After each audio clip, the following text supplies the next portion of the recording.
This week in Pure Reinvention. If you look at restaurants downtown, they're targeted. This is a sandwich place. This is a Mexican place. This is a burrito place. And they do one or two things, but they do them really well. Episode 80, Vaughn Derderian, owner, Anchor Bar. Engage, disrupt, adapt, repeat. You're listening to Pure Reinvention, the podcast for curious people. Welcome to this week's episode of Pure Reinvention, where we create space for the unexpected by inspiring a reinvention lifestyle. Detroit is where it's happening, Misty. We do have a lot of interesting people with really good stories. And what I like about Vaughn's story is that he's been there for a while. You can tell that he brings to the table some of that timelessness and just working through the ups and downs that Detroit has experienced, as we all know. We've gotten some incredible feedback that our listeners like to hear the stories from business owners, people who are actually responsible for creating the profitability of the business. And Vaughn absolutely is one of those. Talked numerous times about the importance of understanding what's creating the bottom line. And I think as we listen to this podcast, I'm going to encourage our listeners to really listen from an ownership perspective. Great. Let's listen in. This episode of Pure Reinvention is sponsored by the Detroit Experience Factory, where they use interactive experiences and innovative resources to help newcomers and locals alike get more connected to the people, places, and projects in Detroit. Of the 5 steps in the reinvention process, which step do you most closely associate yourself with? The one that I would feel most strongly drawn to is simplify. Once I started moving more into the management side of things and starting to look at what we were doing and trying to figure out what we're doing that's working for us, what we were doing that was holding us back, that's where I really started. I think if I can say I've had any success, that's what I've had success doing, is finding ways to look at what we're providing our clients and what we're providing our customers. And so I think that what I've really tried to focus on is looking at what we're doing, trying to get a feel for what our customers are looking for, and then trying to focus our energies on providing the best possible versions of those things. What is your superpower? Actually, because I listened to the podcast, I was thinking about this a lot. But for me, I would say that my superpower is really trying to work with my staff and make them better. Nice. I always like to think of myself kind of like the oil in the gears of the point guard on a basketball court. The person that, as we have problems, that I'm the person that's supposed to go in and take care of that. That when you have a staff that knows what they're supposed to be doing, they know their job, but when they encounter a situation that's a little bit challenging, that they don't know exactly how to handle it, my job is sort of like to be there and give them the confidence to know the right answer. And if it's a decision that has to be made, to make that decision for the business as a whole and give them the opportunity to keep doing what they're doing well. And in the final question, Vaughn, when was the last time you did something outside your comfort zone? The last big thing that we did that was a major step outside of our comfort zone was when we went from like a solid old style cash register to like an internet cloud-based point of sale. It maybe doesn't seem like it's a big thing, like, oh, everybody's doing that now. Every restaurant you go to now has, cloud-based point of sale. When I started working for my father, it was this thing that we had this culture inside the business that was built around a large number of things, and a lot of those things are very good, but one of the things that we were built around was this idea that like we had a register and it was all pen and paper and math done in your head. And that was something that I feel was really, really holding us back. And it was a major fight, major cultural change for us inside the business to get the employees on board, for me to get my father on board, to put the resources into it, to find a way to do it that was economical for us. And it's been a tremendous success. Vaughn, tell us a little bit about the Anchor Bar and how people can find out more about your business. Best way to find out about our business is to come in and visit us. And I think that what we are and what we offer is sort of like that neighborhood corner bar feel. And what makes us work is that specifically in Detroit, you had a lot of those neighborhood bars that grew up very organically around neighborhoods. And then over time, the neighborhoods kind of went away, and only the bars that could figure out how to keep offering that experience, to keep bringing people in, stuck around. And so now we're in a situation where things are starting to come back downtown. There are more people living downtown. There are more people looking for that authentic vibe of going someplace that has history and authenticity is a word I hate to use, but it's accurate. Right. The idea that you're going someplace and people have been going there for decades. And so when you go in, there's an atmosphere that you can't get going to a bar that's just opened last week. What you're describing is what we've been hearing about, which is how successful businesses create a sense of community. You had that for years and years and years, but the way you're describing it, it was almost as if you had to start a new community in kind of this next generation world. Is that fair? I don't know if I would say a new community as much as it's finding a way to maintain what you have and bring new people into it. There's a statistic I heard that a bar has to bring in 20% of a bar's business has to be new customers every month. Every month you have to be finding a way so that 1 in 5 people that's walking through your front door has never come in before. Now the challenge is you're bringing, say you're doing that successfully. You're bringing in 20% new business every month. Well, you're bringing people in off the street. You have to find a way to communicate to them as quickly as possible. This is what makes us special. This is why you're going to want to come back. But it's also sort of like a communication of expectation on them. This is what we expect of you as a customer. We want a certain standard of behavior. One thing that I consistently try and communicate to my staff is that, you should always not really favor new customers, but treat everybody as if they're a longtime customer. So when you have somebody, a lot of times that when we have problems with our food or something, and the waitress will call me over to the table and I say, well, this person, their food was cold or it took too long. I said, you know what? Here, look, I'm going to take care of all your food. I'm going to, do you guys want some drink? Can I buy you some drinks? What else can I do? Can I buy you lunch the next time you come back? Can I give you a card so if you come back in on Wednesday, you guys can get a carry out for your office and take that back and take care of everybody? Because that's something that I would do for somebody that I truly value as a friend. And I think that you have to present that face to new customers just as strongly as you do to existing customers. So as the leader of your business, you are describing that it's absolutely imperative that your culture inside of your business is the creation of connecting in a friendly manner that makes people want to come back almost more for the friendly atmosphere, or as important as the product that they consumed. Well, and that's the standard of service that we've had for decades. And it comes from my father and it comes from my grandfather. What's interesting is it seems like so many executives today are focused on bottom line performance, and what they may be missing, or there's an opportunity to add into the mix, is this very thing that you're talking about, which I think we have discounted for a number of years. Sure. And that is the value of that relationship and that community, connecting to that community. Well, it's ultimately very hard to quantify on a balance sheet. I mean, I can say to you, I'll give you a really good example. We have our meat vendor, the person we get meat deliveries every single day. We get all our meat fresh from Eastern Market. And we have a vendor that we've been working with for 3 or 4 decades.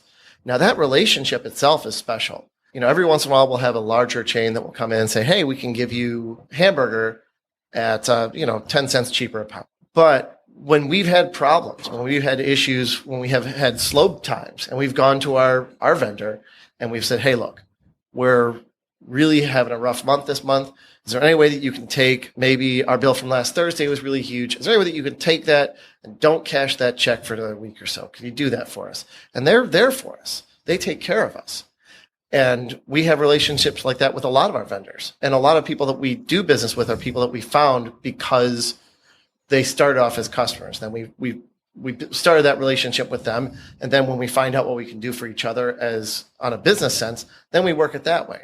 But when you have those relationships, it's hard to quantify. I can't write down for you on a sheet like, oh, well, my relationship with our meat vendor is worth X amount of dollars. But it is. Right. If I had the ability to really go through and figure out how much all that was worth to us, I'm sure I could come up as somebody that was, the best possible accountant with all the relevant information, could figure out what that relationship is worth.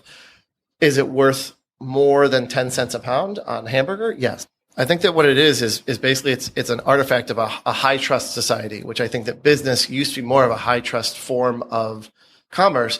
And it's become a little bit more of a low trust form where now if somebody was a startup, right? Somebody was going to come to me and say, hey, I want to start up a bar. I want to buy this place. I'm going to recommend my vendors to them. But they don't know anything about those vendors, and so they probably are going to be more likely to go with somebody that is a multinational food vendor, because then the form of trust is in the brand name. I trust that because this vendor is working in 34 different states and they service 5,000 restaurants, I trust that their service is going to be up to a decent amount of standard. Now, what I'm saying is that because we have this relationship with this vendor, our relationship is high trust on a person-to-person basis. But that's, as a new business owner, if somebody was going into the business right now, that's something that they can't trust in that. They can't go that direction. But what would be interesting, Vaughn, would be to ask someone like yourself, who's very successful, moderately successful, and say, how many high trust relationships does a business need to have to truly be successful?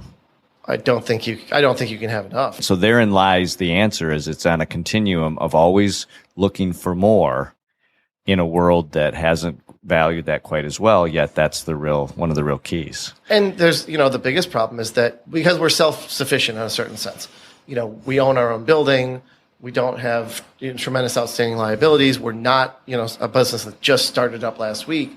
So we have the luxury of being able to seek out those high trust partnerships where if you're just starting and you're just getting things going, you don't have a lot of luxury. You have to look for that reliability that might not be the best thing that you could get, but it's going to give you a reliable level of performance. So you had mentioned, Vaughn, simplify as one of the key steps in the reinvention process that you really could identify with. Right. Explain that to us. Going back to what I was talking about with the point of sale transition, we've also done a pretty substantial menu overhaul over the last 2 or 3 years. And it's really been guided by the fact that when we opened in our current location, which we've been in our current location for about 20 years, when we moved to this location, we were one of the only restaurants west of Woodward in downtown Detroit. And so our menu is built around this sort of like all things to all people kind of blob, where we had a lot of different stuff that was on there because we were trying to draw in everybody. Get everybody, maybe people don't want burgers, but, hey, we have turkey sandwiches and we have, this salad and we have this other thing and we have all this stuff. Over the past couple of years, as the business climate has changed downtown, now that's sort of that's a menu that will get you in trouble, because now what you are competing against is places that do one thing really well. That if you look at restaurants downtown, they're targeted. This is a sandwich place. This is a Mexican place. This is a burrito place. And they do one or two things, but they do them really well. So we had to transition and become a little bit more of that kind of a focused experience. And so we took our menu and we trimmed away a lot of the stuff that wasn't really moving and focused more on providing, call it a solid burger experience, sure, because that's what we do. How did your employees respond to a changing set of expectations from you as the leader? It was a little rough in the transition, but I think that ultimately what they really liked, because we've done a lot with craft beer, and that's, everybody's done craft beer. But I think that the fact that I'm passionate about this stuff, like telling them, if I can go to them and tell them, this is why we need to focus on burgers and fries. And then when they go to the table and the customer is going to ask them a question about something, now they know what the answer is. They know why we're doing this. And it's easier for them to say, hey, if you like burgers, you should try this burger. It's got pepper jack cheese and jalapenos, and I think you'll really like it. And if you don't like that, well, we also have this. And we also have, you can add a bunch of stuff on your burger if you want to do that.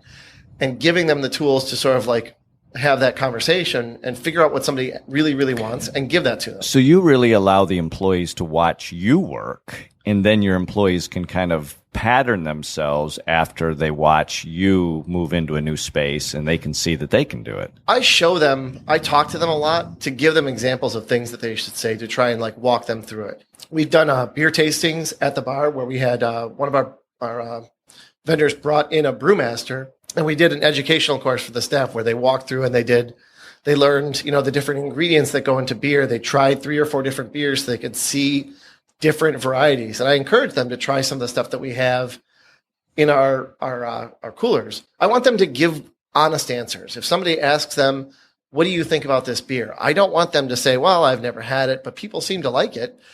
They should at least be able, if the answer is, I don't like it. You want that person who's in contact with the customer to have an opinion.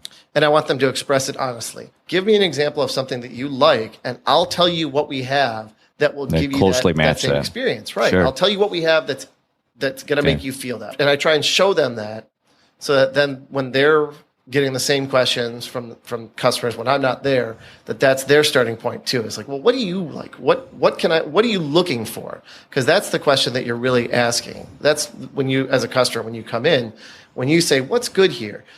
You don't want to hear about what I like. What you want to ask is, I'm looking for something like this that I had at some other place that was kind of like this. What do you guys have that's kind of like that? Right. Our specialty is burgers and beer and fries. Yep. But that when you walk in, you want to know which one of these things am I going to like the most? And that's a different question that people don't really want to ask because they feel awkward about it. Right.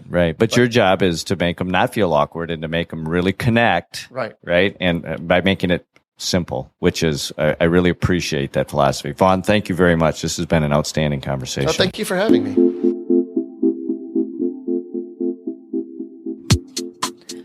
I really like what Vaughn said about the honest opinion thing. I think we're over the customer service mentality that you just kind of have to feed them whatever line to get them to buy something. I think that as a customer myself, I appreciate when somebody's honest with me about the products and services. I do believe that at the ultimate base point of what makes a company successful, like what Vaughn's company, is they create things that people actually want to buy. And then the relationship with the employee is to enhance that relationship rather than to sell that experience. True. And I think that that really resonated when he talked about the menu and streamlining the big menu that they used to have into a very simple, what do we do best and what can we excel? Honestly, if you really believe, Misty, in the 80-20 rule, 20% of what is on that menu produces 80% of the revenue and the likely profits. A business owner needs to know what those items are. The customer starts to show where they're interested. The business then can exploit that by then creating more positive things around that core thing that the customer wants. And jumping off that, I loved what he said about modeling the behavior and letting his staff experience what they have to offer. So if a customer begins to ask about something and the business responds with, I've never done that, I've never used that item, you don't have a lot of confidence in that. Mm-hmm.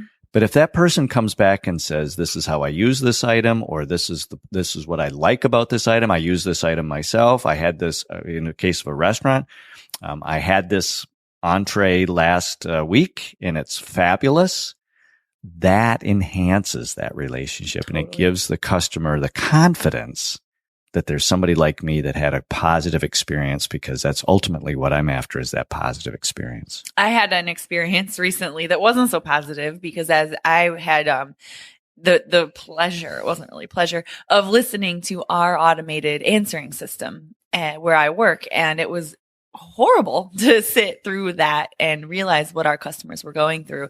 But the great news and the pleasure part is that we were able to reinvent that, modify it, and streamline it to get what our customers need quicker. So let's leave with one big challenge for all the business owners out there. If you have an automated answering system, call your business. See what your customers are experiencing. And is that the kind of an experience you really would expect that you would want to have, that you are now subjecting your customers to?